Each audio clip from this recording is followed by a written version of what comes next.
I failed. Just now, when it counted the most, I've failed. But I can't give up. I must keep trying. I must. I've got to try to free myself, no matter how impossible it seems. And lifting is the only way. The only way. Ugh, I can't. So exhausted after all that fighting. I feel so weak. It's lying there, just beyond reach, as though mocking me, taunting me. It's the one thing, the only thing that may save Aunt May, and I can't bring it to her. If she doesn't make it, it'll be my fault. Just the way I've always blamed myself for what happened to Uncle Ben. The two people in all the world who've been kindest to me. I can't fail again. It can't happen a second time. I won't let it. I won't. No matter what the odds, no matter what the cost, I'll get that serum to Aunt May, and maybe then I'll no longer be haunted by the memory of Uncle Ben. Within my body is the strength of many men. And now I've got to call on all that strength, all the power that I possess. I must prove equal to the task. I must be worthy of that strength. Or else I don't deserve it. The weight is unbearable. Every muscle aches. My head, it's spinning. Everything's beginning to whirl around. The strain, it's unbearable. The crack in the ceiling, it's growing wider, getting bigger every second. I'll never make it. I can't. No, I dare not give up now. If I close my eyes, I'll go under. Must stay awake. Must clear my head. Keep trying. I'll do it, Aunt May. I won't fail you. No matter what, I won't fail. Anyone can win a fight when the odds are easy. It's when the going's tough, when there seems to be no chance. That's when it counts. Everything going black, my head aching. Hold on.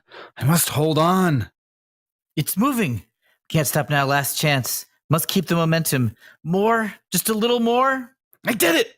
I'm free. Screw it. We're just gonna talk about Spider-Man. Hello, everybody. Welcome to Screw It. We're just going to talk about Spider-Man. This is the podcast where we go over the original 41 issues of The Amazing Spider-Man as done by the original creative team of Steve Ditko and Stan Lee. I'm one of your two co-hosts. My name is Will Hines. I'm the other one of your co-hosts, Will's brother and friend, Kevin Hines. We're also comedians at the UCB Theater and big-time Spider-Man fans. And this episode, we're doing issue 33, which is the last of the Master Planner Trilogy. And as we've said many times, it's one of the best issues of Spider-Man ever. One of me and Kevin and I's favorite comic book issues ever. We're so excited to talk about it. It's the emotional end of Ditko's run, even though there's 5 or 6 more issues after this, or maybe just 4 or 5 issues after this. But it's the emotional end of his story, and it's a huge deal, and we've been building up to it since, I guess, the first episode of this podcast. So it's a big deal to us, obviously. Some will say, boy, maybe you overhyped it just a bit. Been talking about it for weeks and weeks, and then you come to this trilogy. You really set the expectations high. Our response to that is, we didn't set them high enough. We undersold it. Yeah, that's right. We undersold. We've been understating the situation. If this isn't your favorite story in any medium, there's something wrong with you. There's something wrong with you. Yeah. The problem lies with you, not with the story. Not with us. You have to feel the way we feel. Yeah. Yeah, I'm so excited, Kevin. It's the emotional end of Ditko's run. This could be the end of the Spider-Man story. It's a natural ending to sort of the initial emotional arc of Peter Parker, and it brings everything to a close, really. Yeah, I mean, even in that first monologue that he gives across 5 pages, he says that if he can save Aunt May, maybe he will no longer be haunted by Uncle Ben. So you could, if you wanted, sate it. Now he can just be sort of a hero, relaxed from all pressures, and just sort of do without it. Guilt. Yeah, he's atoned. In the cold open of this episode, we read the first 5 pages, and I just love him so much. Yeah, I was reading it last night in preparation for this podcast, and I was like, "Oh, this is really fun. It's really fun. It's really crazy." But let's talk. Let's get into it. Yeah. So this is issue 33. The cover shows Spidey trapped under a huge machine. This is where we left him last issue. He's trapped under an enormous piece of machinery. Water's pouring down on his head. Yep, Ditko loves fluids. It's called The Final Chapter, which again sounds like it could be the final issue. Yeah. It's one of the iconic covers. Like, this, you'll probably recognize this if you are a Spider-Man comics fan. It's pretty cool. I love it. It's a great cover. And it's came out in February 1966. So let's get into it. Yeah, let's dig in. It starts with sort of a recap of the last issue in case people are picking these up off the newsstands. There's no guarantee you would have had the previous issue. You'd hope you would for something like this, but there's no guarantee this might be your first issue. You might have missed the last 4 or 5. Yep. So it's important to always recap what's going on. So the first 4 panels is all recap. Just showing how much Peter's been piling on. His Aunt May's dying.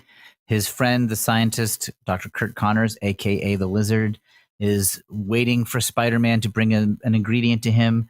There's a gang of thugs waiting to beat the crap out of Spider-Man. There's an underwater lair which is leaking and about to collapse inward.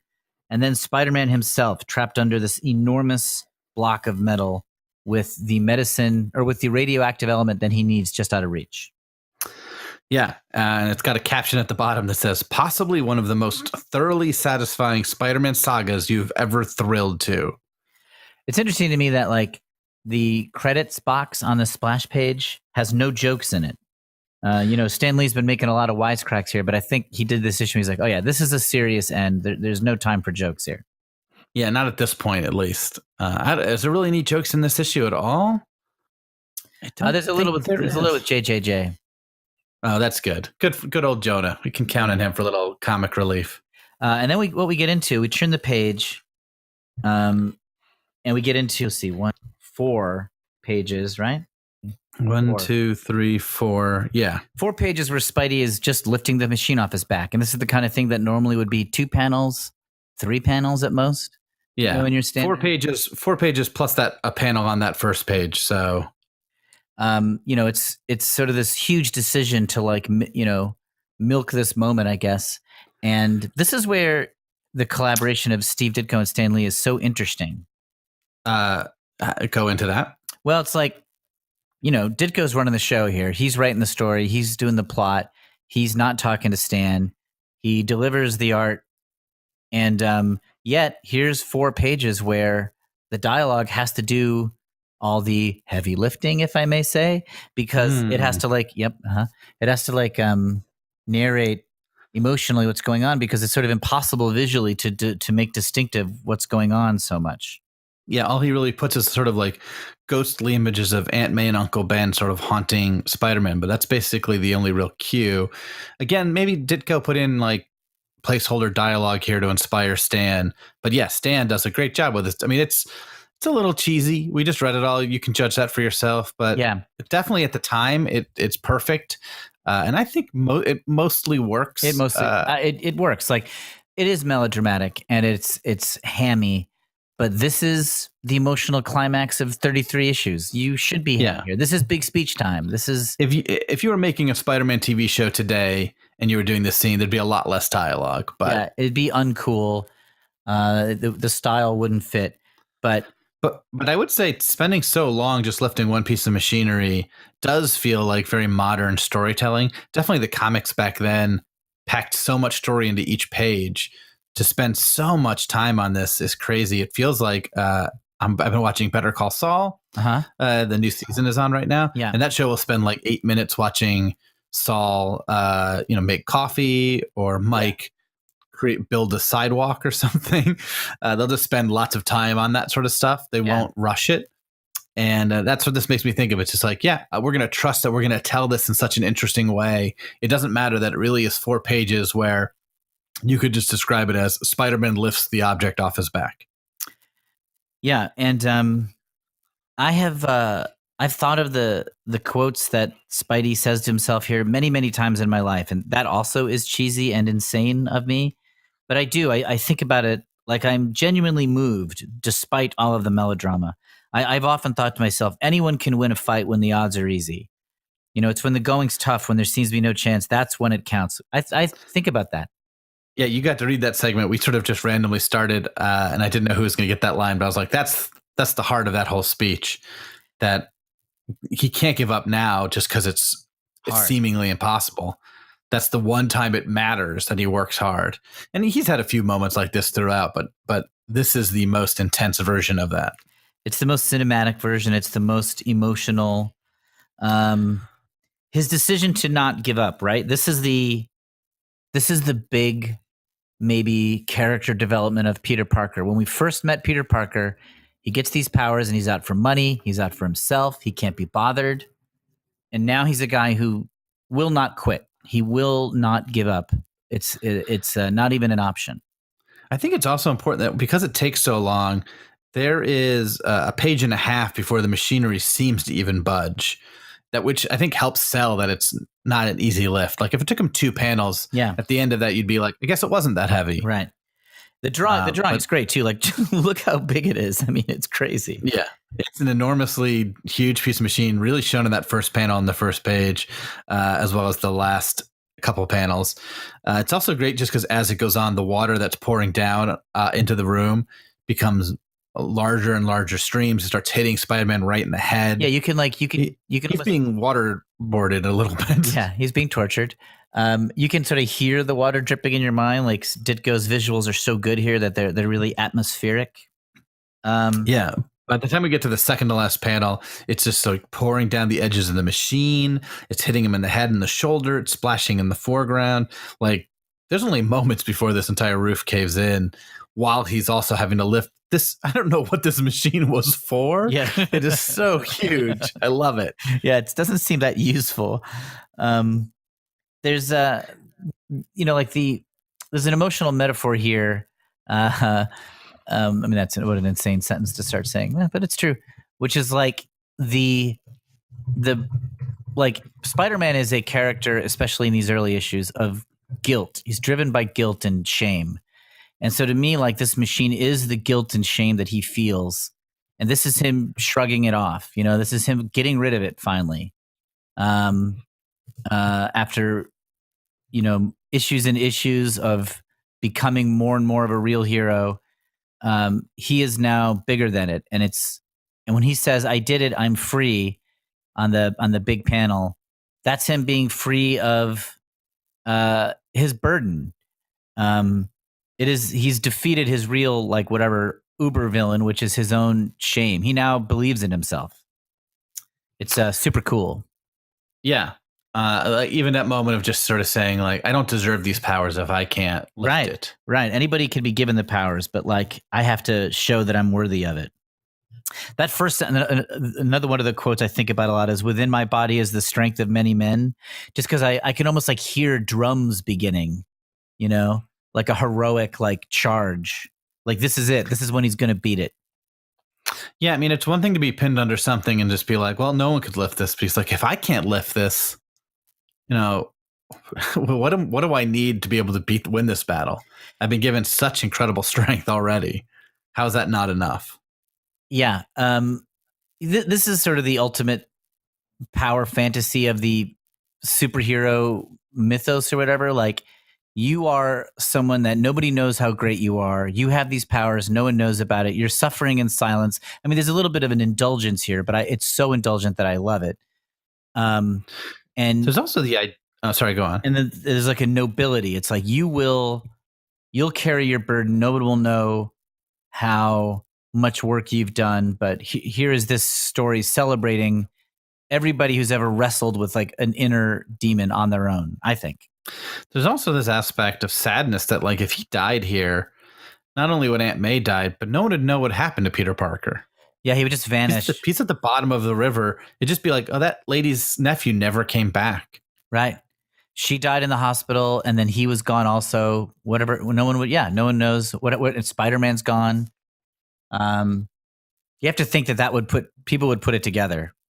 But yeah, he's not. But another interesting thing is he's not worried about his own death here. No, he can't let. It's almost like if he could save Aunt May, he'd willingly die. Like all he's focused on is that. If he could trade his life, he would take that option, no question. Yeah. It's also interesting. He's wearing a mask. You can't see his face. Like what a bold and confident decision to be like, I'm going to spend time with my protagonist going through the biggest emotional struggle of his whole existence, and I can't show his face. The movies, he would rip the mask off. Yeah, in Homecoming, there's a moment near the end where he has to lift a heavy thing off his back. It's not quite as intense as this, but he's maskless for sure. Which I totally understand. Like, you have to show the feeling. I guess, but I mean, it's there. I don't know. You can act without seeing your face. It's why they gave him movable eyes in the most recent movie. They think it to give him more emotional range in his acting when he's wearing the mask. Yeah, but I'm not 100% sure. I think you could do it without it. And this could be a silly example, but in V for Vendetta, he wears the mask in that whole movie. Yeah, Hugo Weaving, and he's acting. Yeah.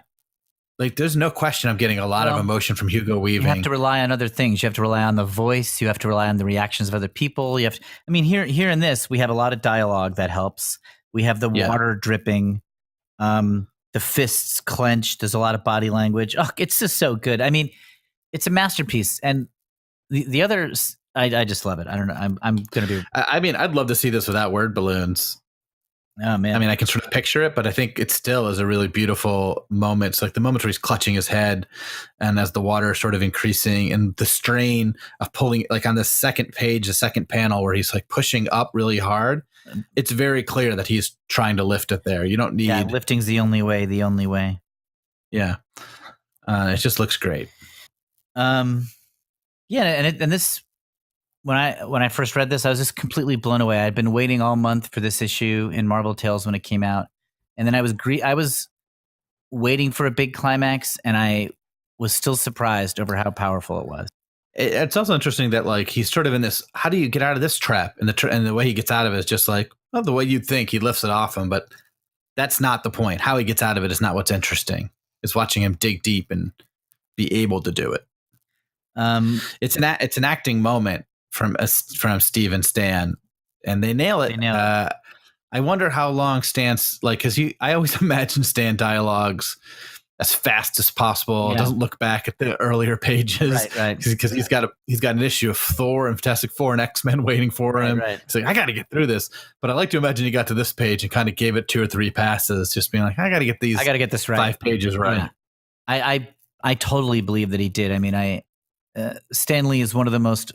He's at the same time the most overrated and underrated man in comics. Overrated because so many people know his name and give him so much credit. That's not fair. But he's also underrated because then people who are in the know and are like, boy, Steve Ditko did all this work, which is true. They forget to give him credit for what he actually did do, which was he delivered the story. You know, the dialogue works. Yeah, he communicates that story to us, the readers. And he in a really good way, and like laying off jokes on pages like this. I mean, it seems obvious, but yeah, you can imagine a Stan Lee of earlier issues being like a caption box being like, "Don't worry, fans. You know, there'll be a fight coming." Like that's something he would do a lot. Yeah. Or Peter making some lighthearted comment like, you know, I've been in jams before, but this is, you know, I feel like I'm, you know, Joe Namath stuck underneath Perry Mason or something. Yeah, right. Now I get how ants on the sidewalk feel. Right. And he doesn't do that. And I bet the Hulk never gets in situations like this. Right. Or like worrying about subplots, you know, like Flash Thompson. This will be nothing. You know, Flash Thompson's touchdowns are nothing compared to this or whatever. But like, he doesn't do any of that. And I love it. I love this speech. Yeah. Think about how far they've come. Like, that's the other thing I think about with this issue. Amazing Fantasy 15, Stan and Steve have just finished doing a series of like Twilight Zone-y sci-fi fantasy stories, most of which are like 3 pages. Then they do Amazing Fantasy 15. They introduce a character. And of course, that story is great. But it is just an 11-page or whatever it is, superhero Twilight Zone story that has a twist at the end, you know? This villain that you let go is the one who killed your father. And it's just, and as great as it is, look at how much they've added. Now they've become this Stan and Steve. They're making movies with huge emotional undercurrents that's building up for issues. You know, villains that have been given weight from their previous appearances.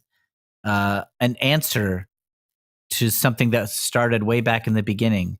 Like, just bit by bit, and through this podcast, we've watched it. They've accumulated a set of tools that have turned what was just like a good idea, not to belittle how hard it is to have a good idea, but they turned what was just a good idea into a whole universe. And this is the Marvel universe. They made the Marvel universe. And we can see it here. I mean, this is as good an issue of Marvel Comics as you will ever find. There's you can't get better. So I declare. Yep.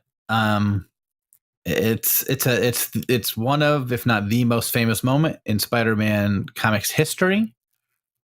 Next to, I guess, his origin being the only more famous moment. Yep.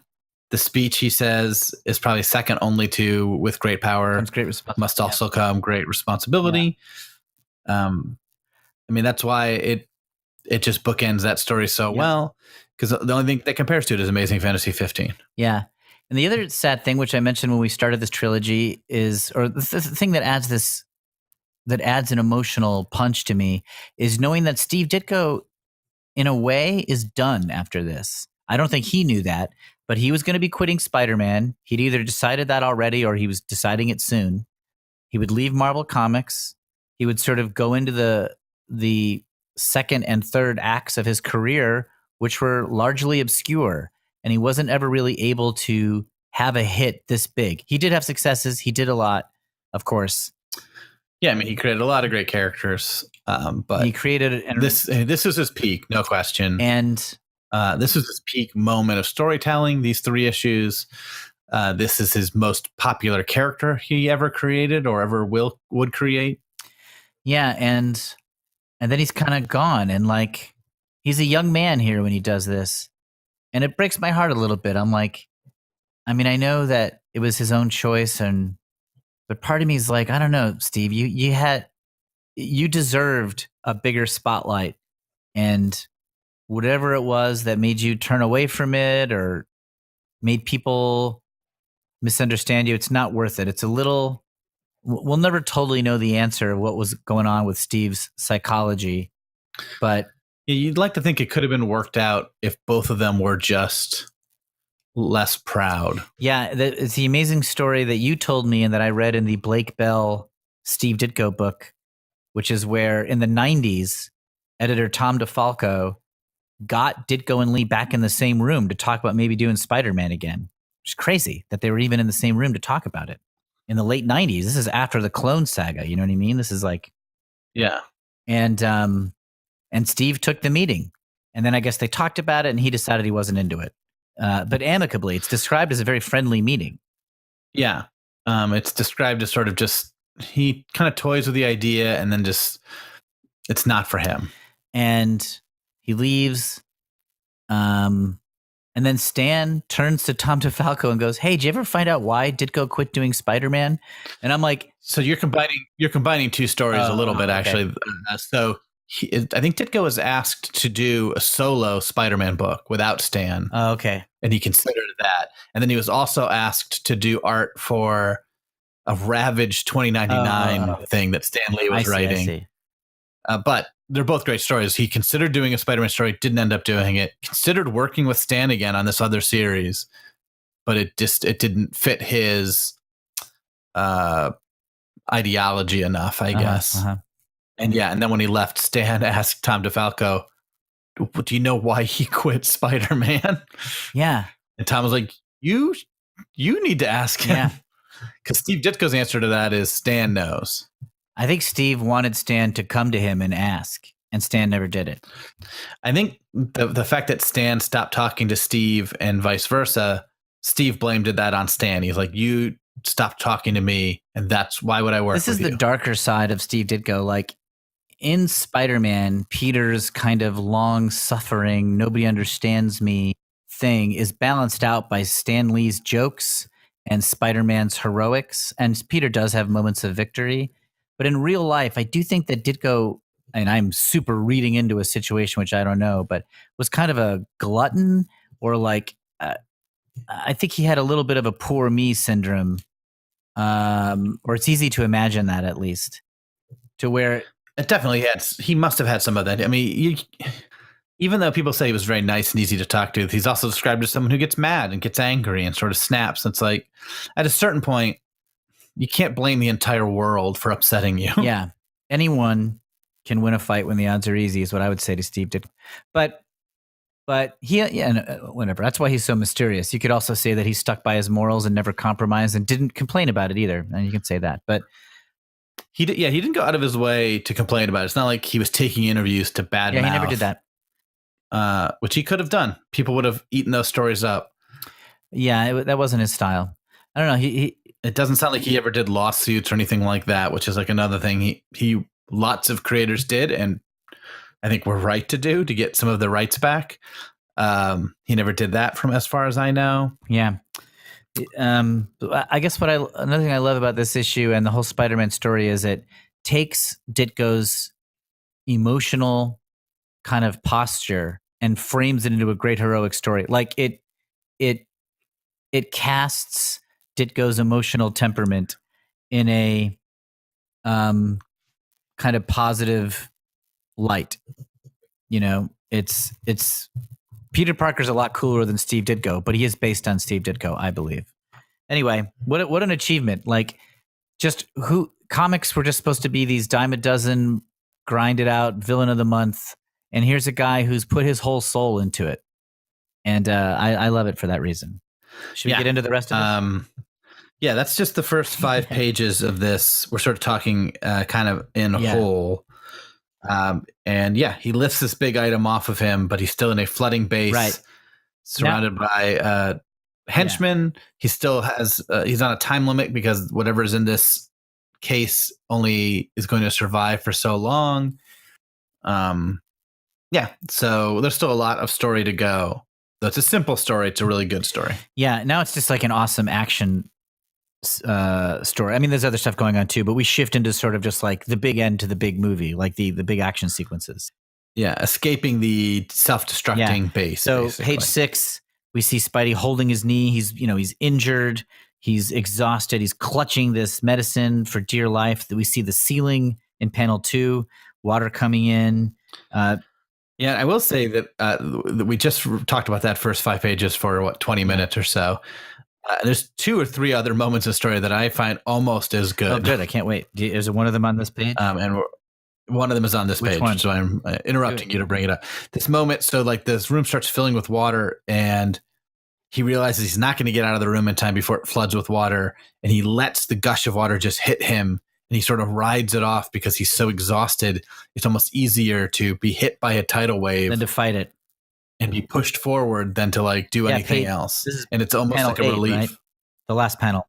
Yeah, the last panel on page 6. Panel on page I'll go limp. 9 or 7. I'm sorry. Yeah, I'm talking more about the one right before that. The last panel on page 6. I'll go limp. Let it sweep me along through the tunnel. These few seconds will give me a chance to regain some of my strength. And it's a great looking panel. I mean, there's a couple great looking panels on this page alone. Issue's filled with them. Top of page 7, he's being batted about by this water.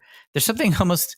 I doubt this was all consciously planned, but there's something sort of zen about it. It's like, just give over, go with the flow. Don't try to. You've had your moment of willpower. Now have a moment of riding with the forces. I mean, Spidey's being a zen master here. He knows when to be yang and when to be yin, I say. And here he's being yin. He goes with the flow. Yeah. There's a lot of that throughout this story. It's very interesting watching him sort of deal with it.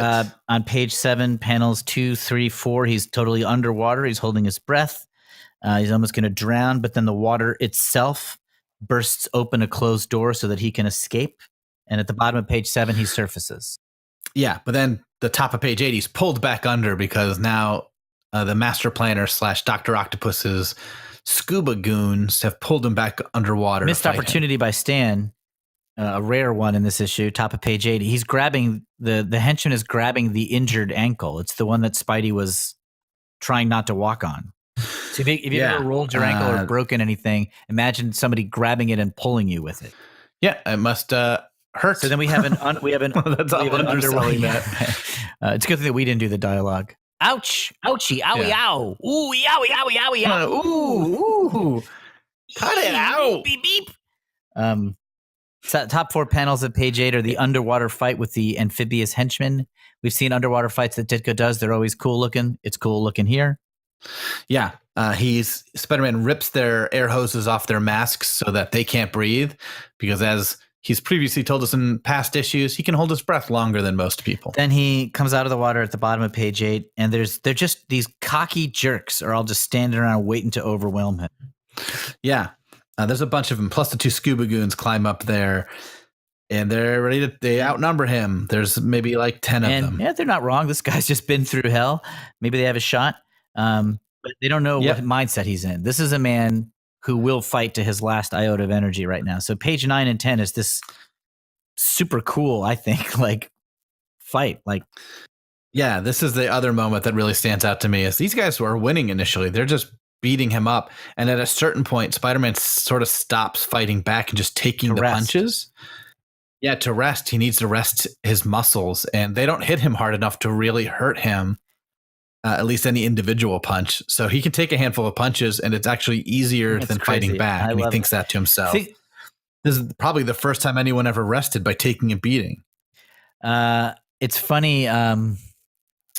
It's funny how many fist fights we've seen over the course of these Spider-Man pages, and sometimes they can be so boring if there's no emotion behind it. Like the Molten Man fight is one of those. And this one with all the emotion behind it, even though it's just Spidey punching a bunch of dudes, which we've seen dozens of times. He's doing it for Aunt May. He's just overcome this huge battle. You're so invested in him. He has emotionally earned the victory that you know is coming, and so it's so satisfying to watch it happen. Yeah, by the end of page 10, he can't even lift his head, so he's not even looking at what he's doing. He's just swinging his fist wildly while thinking about Aunt May and how he can't stop now. He's so close. He's got to beat these guys off. It actually starts in panel 1 of page 10. His head is down, and his head doesn't come up the rest of that page. Yeah, and he thinks about Aunt May. Oh, yeah, the end of page 10 has a good one. A man may lose, a man may be defeated. It's no disgrace so long as he doesn't give up. I love that, too. I forgot about that one. Yeah, it's another good. It's just re-emphasizing the whole point of this issue is like, this is the time where he can't lose. Page 11, you love this part, I bet. Yes. This is where Spider-Man he's beaten up these guys, and he doesn't even realize he's beaten them because he's not really watching what he's doing. And for a couple panels, he's just swinging at empty air. Nobody can make me give up. Not when there's so much at stake. I'll keep fighting until what? It's over. He doesn't even know that he's beaten him down because that's not on his mind at all. He sort of closed his eyes and just went for it. I love it. And there's just thugs all around him knocked out. Bottom 3 panels of page 11, he's finally escaped the Master Planner's lair. He surfaces back out the panel that he came in when he found them. Now the top of page 12, things start to go right for Spider-Man. Yeah, there's a couple of things here that don't make sense to me. Maybe they make sense to you. I'll ask when we get to them. But he gets to Doc Connors with the serum, who now that's all he needs to finish his sort of antidote to save Aunt May. And Spider-Man needs to give him a sample of his own blood to test it on, which I don't fully understand because last issue he gave Doc a sample of Aunt May's blood. Right. That's inconsistent. He either needs more of Aunt May's blood now, or he could have used his own blood last issue. I don't know. Maybe, I don't know. I guess my submission for a no prize is just that he's thought about it. You know, in the heat of the moment, he grabbed Aunt May's blood, and now that he's thought about it more, he realizes his own blood would do. Yeah, but I mean, it seems like if they already have blood. It's not like he's sort of stealthily drawing his own blood to give it to Doc Connors to test it on. I mean, maybe his thought is, and it's not said, if it can cure my blood, it'll definitely cure Aunt May's because mine is all radioactive. So much more potent. Or maybe, he wants to cure himself. He wants to no longer be Spider-Man. Yeah, none of that said. I'm reading into it all. I think it's fair to say he's trying to quit here. There's also an interesting moment on the next page where the Doc Connors asks, like, who's this for? It might affect them if they're at a different age or a gender or weight. Like, I need to know some details. And Spider-Man's like, I can't tell you that. And then he tells him, call the hospital, let them know I'm coming to cure with this cure. Like, that's enough information for Doc to figure it all out if he really wanted That's to. True. Yeah. He could. Also, if it's going to help Aunt May survive, Spidey should give that information. Yeah. I mean, later on, Spider-Man hands the cure to doctors for May Parker. If he's worried about hiding his identity, it's not going to work. He's got to Right. just trust that people aren't going to look into it. It's funny. And I if you didn't can't notice trust that. Doc Connors, I don't know who you can trust. Right. That's true. I didn't think about that. That's inconsistent. I guess I'm so swept along by Yeah. his emotional victory that I'm not really looking so closely at that. But that's true. I mean, I just rather have it not come up. Like Doc doesn't need to say, who's this for? And then it sort of solves the problem. But Stan and comic books in general just have this secret identity thing that they've always got to like remind you that he doesn't want anyone to know who he really is. Yeah. But anyway, Doc formulates a cure. Spider-Man gets to help a little bit with some crazy beakers and fumes. Yeah, that's always good. That's always a good time. Spider-Man races to the hospital.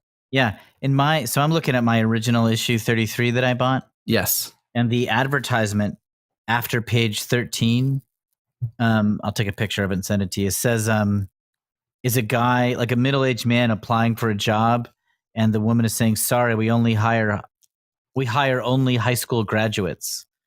And so the headline of this product is, now you can finish high school at home.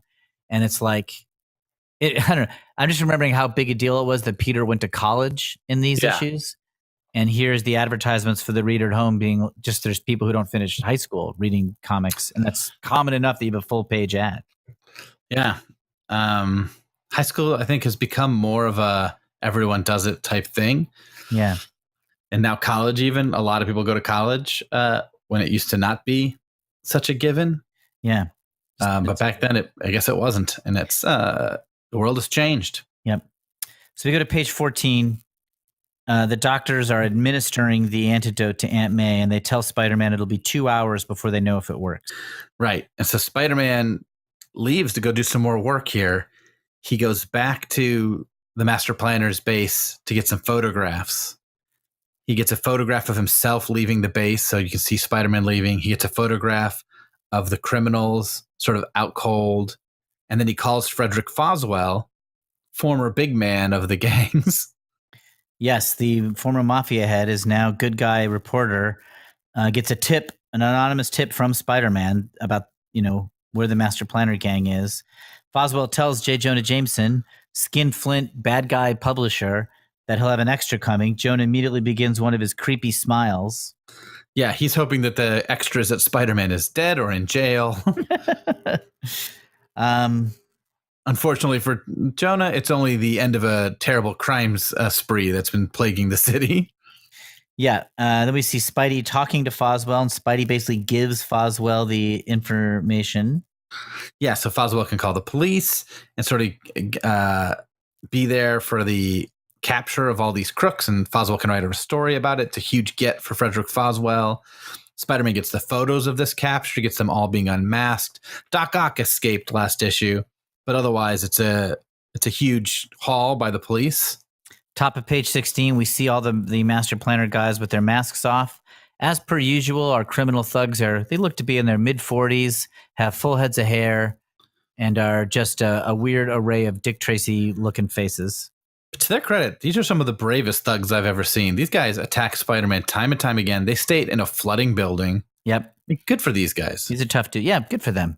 Anybody can win a fight when the odds are easy. They're thinking to themselves. Yeah. We lost this one, but we didn't give up. We should do an issue of 33 from their point of view and use all the same dialogue. Yeah, the only difference is they lose. Yeah. So Spidey here, page 16, panel 3, he's still nursing his leg. We cut back to Jameson. Jameson is flipping out. There's so much activity in the background. This is such huge news that the Bugle has gone nuts. Everyone is passing pieces of paper around. Ties are flopping in the air. Here's the joke. Like, Jameson's on the phone with Foswell hearing about the story. And he goes, that's great, Foswell. I knew you could do it. And then he thinks, better not praise him too much. He's liable to hit me for a raise. Yeah, right. That's sort of the levity of the issue, is Jameson's insanity. To be fair, Foswell should be just grateful he has a job. Yeah, he was head of It's not like he's... Yeah, he doesn't have just a criminal record. I'm all for ex-criminals getting jobs. I mean, I know Ditko isn't. This guy ran the mobs. Yeah. Bottom of page 16, Peter comes limping in, and we get another step in the Betty Brant romance. Top of Yeah, page- she's not mad at him for his violent outbursts from issue 31. She wants to talk to him. She knows something's wrong. And he turns around and he is battered. Yes, top of page 17, we see how badly Peter's been. Oh man, what a dreamboat he's become, though, huh? Oh, he's so hot. Compared to Amazing Fantasy 15 and his first appearance, he was like the nerdiest nerd in nerddom. Now he's got like a bruised face, and it just makes him look sexier. Looks like Rebel without a cause. Yeah. And he really lets Betty. This is the closest he comes to telling Betty the truth, and it's basically like, yep, my job is dangerous and I like it and it's going to stay that way, i.e. I'm not for you. Yeah, this is this is the best handling of it he's had so far, rather than yelling at her or being mad at her. He's just saying like, I'm not going to change. Page 17, panel 2, when he's kind of stone-faced telling her the news that he was going to live a life of danger. Again, I'm reading into it, but I look at it, I'm like, this is the part of Ditko that I wish if I was his friend or something that I would try to talk him out of. I'd be like, you see yourself as Peter Parker bravely turning away people so that you can do it all yourself. And like, you shouldn't be that way. Like this totally fits the story and it's great. And I love it as a reader, but as a sympathetic human being, I'm kind of like, no, don't model yourself after this aspect of Peter Parker. This is not heroic. Yeah, there's a moment at the end of the first Spider-Man Tobey Maguire film where Mary Jane basically says like, hey, we should go out. We should be a couple. Like, I want to be with you. And Peter says no and walks away because he doesn't think as Spider-Man he could be there for her. Yeah. But he doesn't give her that choice. He doesn't give her that option. Yeah. It's sort of like he's putting it all on his own shoulders. Yeah. It's like, she's an adult human that can handle you. I remember seeing that moment in that movie. But it was also very true to Spider-Man. I remember thinking this is very true to the character, especially the early issues. And I appreciated that the film was being loyal in that way. But I was like, I never liked, that is a common ingredient in the superhero mythology, suffering and silence. And I've never liked that it romanticizes that. I don't mind romanticizing, hey, nobody appreciates how much power I have. Who cares whether I mind or not? The story works. But like the comics have gotten better about this. Like people are more open to relationships and they've found a way to make the story and the fantasy work without always being a lone wolf. And I don't know, I really appreciate the maturity of the genre, I guess. Yeah, at a certain point, you turn to Mary Jane and you go, hey, I'm Spider-Man. I need your help. I don't know if that's for you, but I trust you not to, sell this information out to the highest bidder. Because, you're my best friend in the world. If you don't want to date me now because I'm Spider-Man, great. Yeah, I understand. But you need to know that before we continue our relationship. But, in a way, this is like he's in high school. This is his first relationship. You screw up, you learn. And then when he dates Mary Jane down the road, he's better for it. I'm still into even though Ditko is going to be gone soon, I never stopped liking Spider-Man. And I like these sort of continual arcs in his emotion. Yeah. Anyway, Betty's reaction to this is a very Hitchcockian streak with images of her dead brother and Peter now also dying in her mind. She's clutching her face. Yeah. Radiating blue rays are shooting out of her head as terror grips her soul. I love it. It's a bit of an overreaction versus just like, I hate this to happen to you. Like her reaction is shrieking and running away in horror. At least I like this aspect of Betty better than at least there's depth and complication here. Oh, this is better than jealous Betty. Yeah. All right, bottom of page 17. Peter walks up to Jameson. Man, look at Peter's face. He's all business here. Yeah, Jonah makes a joke to him about how he looks like something the cat dragged in. Peter just says, "I'm not here to enter a beauty contest, Mr. Jameson. I've got something for you." He's a kid. He's 18. Like, look how battle weary he is. But what a day he's had, Yeah, it's true. He almost died. He's probably, hopefully saved his aunt's life. And he's broke. He's flat broke. Last issue, he hawked all his belongings and took all his savings out to basically help pay for the serum that he got, let alone he hasn't found a way to pay for medical bills and things like that. So now he offers these photographs to Jonah, and Jonah does like a triple take almost. It's so funny. And Jameson in panel 2 of page 18, it's like a slapstick, like racing across the desk to grab the photos. Yeah. And Peter won't give them to him until he writes the check right now. And Peter's setting the price. Yeah. Jameson's like, we can settle your payment later. You know how generous I am. And Peter's like, yep, that's why we'll settle it now.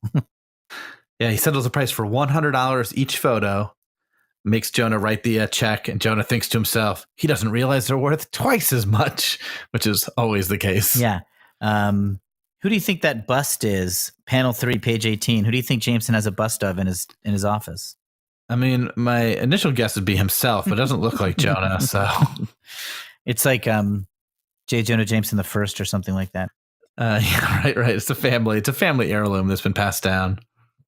So panel 4, he writes the check, and now bottom of page 18, Peter goes back to the hospital. That's right. He has to see if Aunt May's okay. He still hasn't slept in days. He walks in, the doctor sees him and runs up to him. They said, we're about to find out in a couple minutes, but I want to check on you. You look terrible. Yeah. I am pretty tired, Doc, but I got to find page 19, panel 2. I am pretty tired, Doc, but I just got to find out about Aunt May first. Lucky for me, he didn't want to check my blood. It's kind of funny. Yeah. So the doc checks him, gives him some weird serum to drink. I guess it's just he's a friend of Craven's. Yeah. You know, Craven with all of his weird serums. But just something, I guess, for pain relief, gives him something to drink.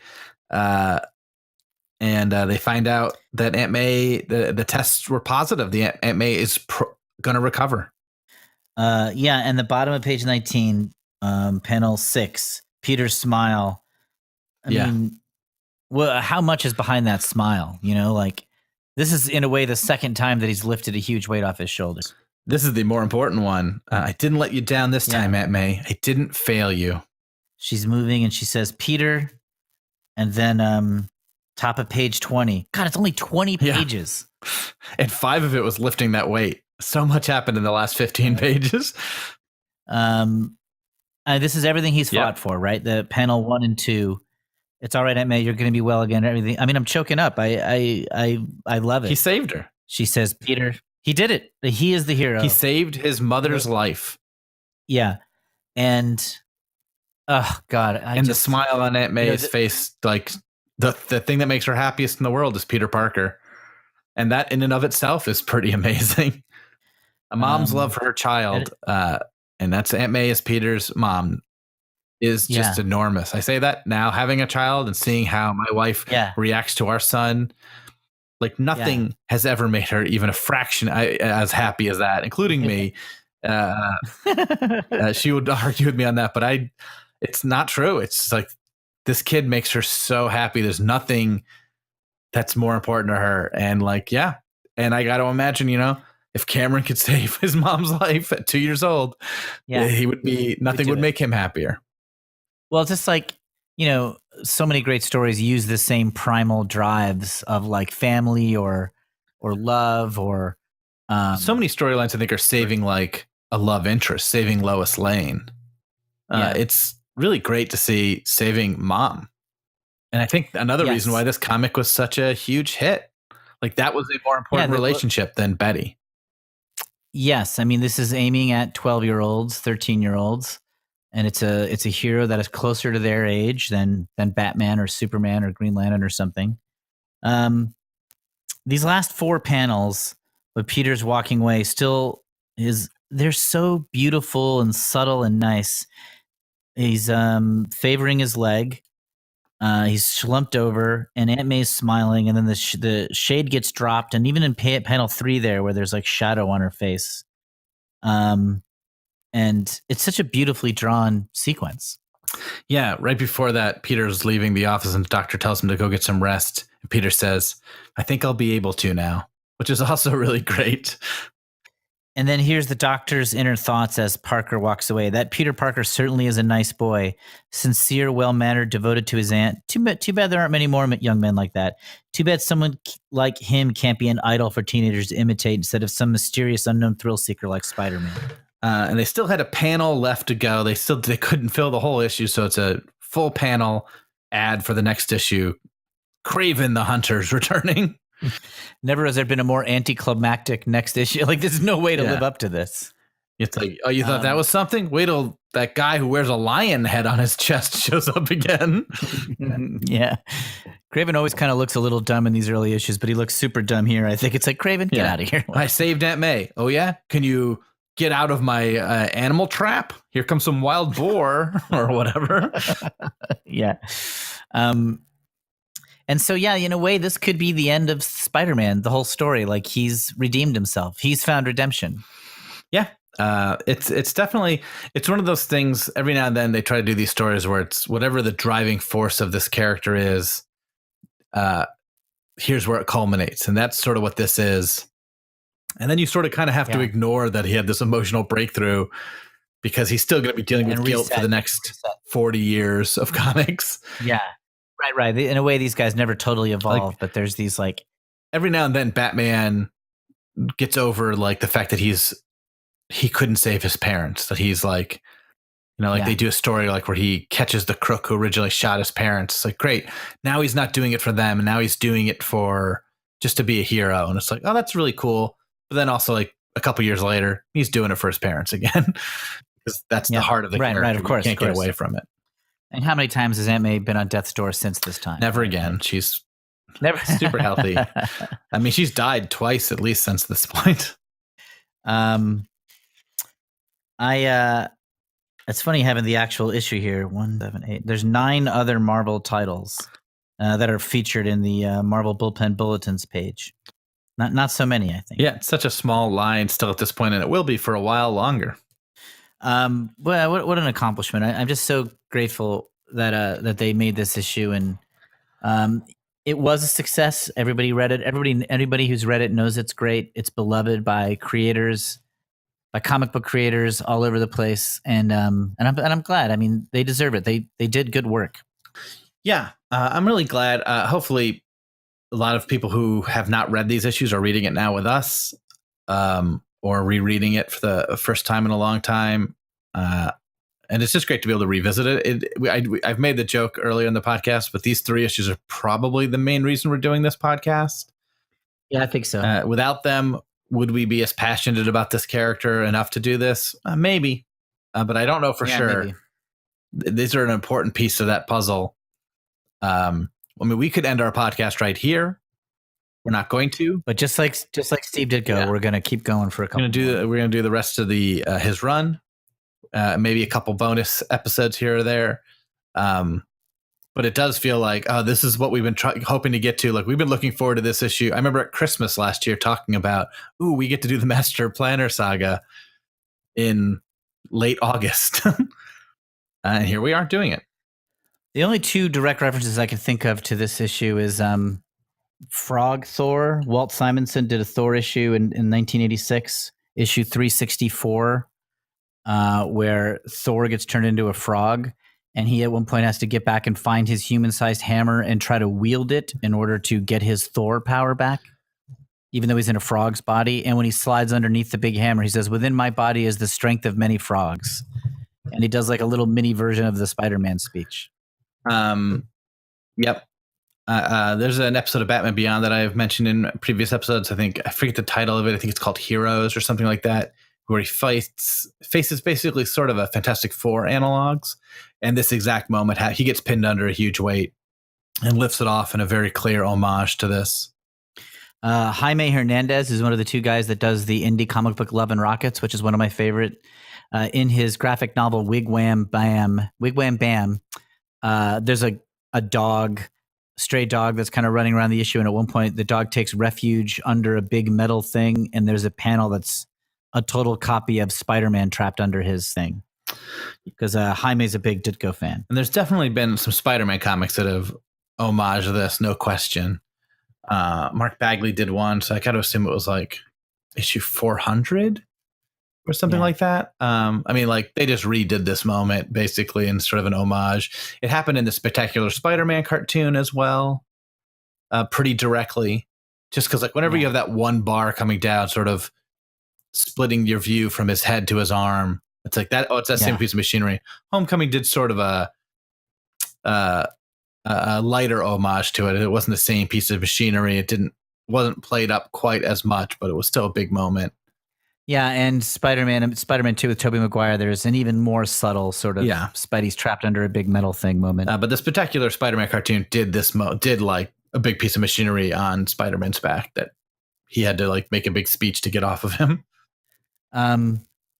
Maybe we forego the awards, or maybe we should do it. Let's try. Let's try. Okay, best panel. I mean, there's only. Can we pick like 30? I'm gonna pick the main one, page 5, the whole page. Like, it's the emotional climax of the whole series. Yeah, and a beautiful drawing. I mean, the panel right before it is also great. Yep. I mean, every panel of that lifting sequence is. I know. Great. I also love the panel on page 6 of him being hit by the water, as well as the first panel on page 6 where he's limping away from the machinery. I think that's a great panel. Which one are you going to pick? I don't know. I'm picking all of those. Okay. Jonah leaping for the photos is great. I mean, if I was going to pick one, not counting the lifting page, I would pick. I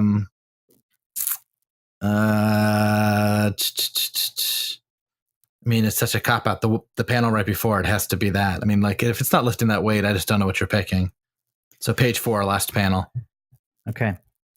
What's your favorite Stan Lee dialogue? I mean, it's got to be anyone can win a fight when the odds are easy. If you're going to take that, which I would have picked, I'll take. My backup would have been that dialogue on page 10, the "a man may lose." Yeah.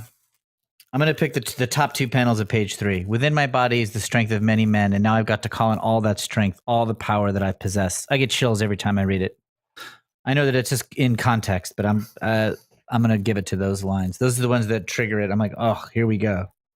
Highlight seems so silly. I mean, it's lifting the machine, right? I mean, yeah. What's your second highlight? I guess let's say that's a given. My second highlight is, well, it's when he punches and he doesn't stop. When he's punching the air. Yeah, that's great. I'm gonna pick the moment where he's smiling over Aunt May as my second highlight. I mean, I guess my low light is the secret identity stuff that he talks about with Doc Connors, but I don't really care. I mean, to call a low light in this issue is almost sacrilege. I refuse to pick one. Or the Craven ad. Okay, I'll do that. Craven ad is the low light. It's a bit unfair to Craven, but I like Craven, but me too. Yeah. Say the end and move on. Do you have a recommendation you want to do? You've been recommending stuff on big arcs. Yes, I have been doing that, haven't I? Sure. I'm trying to pick which one I'm going to do. What's another big run? What's one that's even close to having this emotional impact? I mean nothing. They certainly happen though. Like, big finishes. Oh, wow, God, I hate it though. Born Again by Daredevil.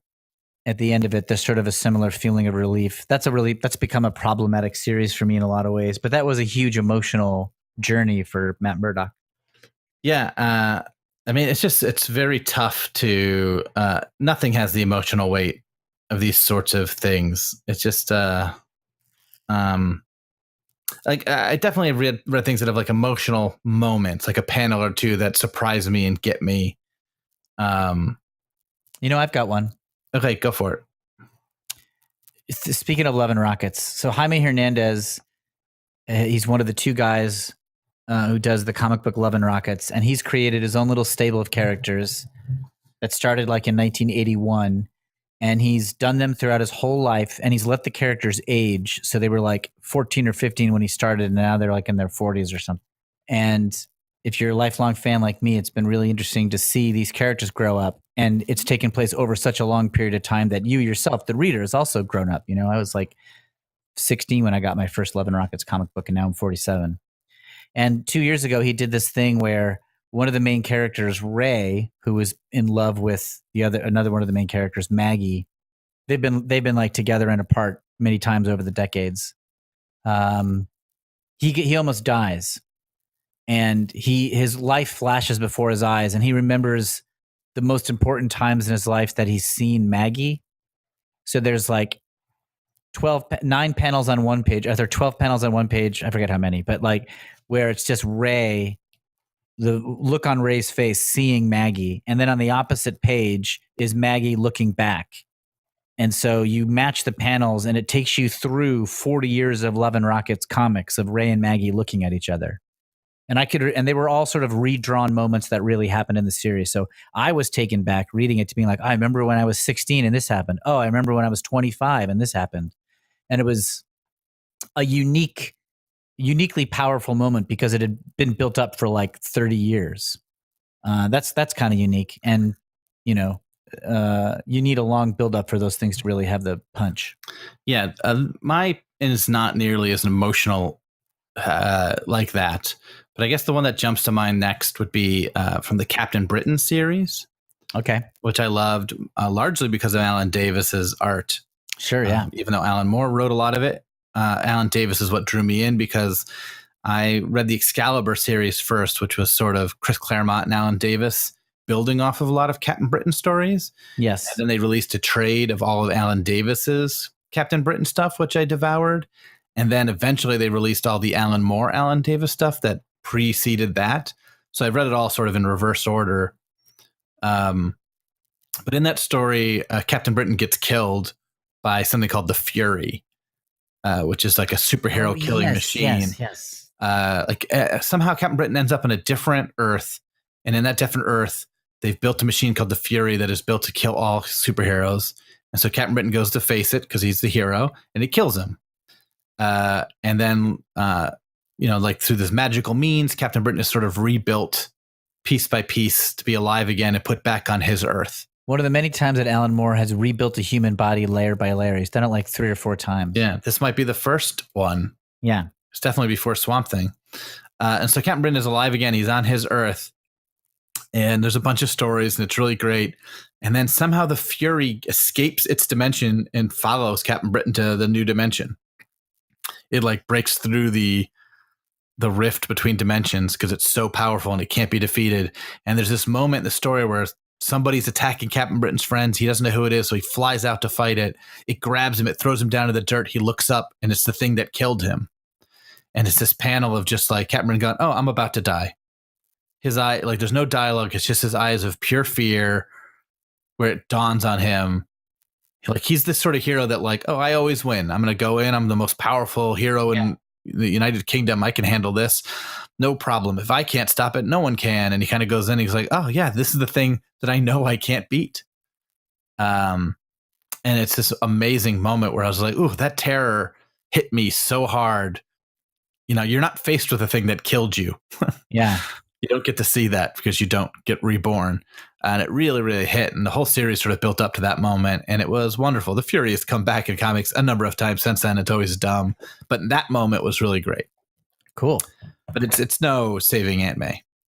Well, Kevin, I think that's it for this episode. Yeah. This is it. The end of the Master Planner saga. We're definitely going to do mail next episode or the next regular episode. So keep writing us at screwitspidey@gmail.com. Check out our Instagram at screwitspidey or Twitter at screwitspidey. Also, our brother Brian has made a video companion for issue 31 and 32, and I think he'll do one for this episode also. And they're going to be on my YouTube channel, which is Willie B. Hines. So you can see those there if you want to see the clips of the panels that we talk about. Yeah, I will tweet out links to that too, so that people can see that. We've gotten a lot of great email.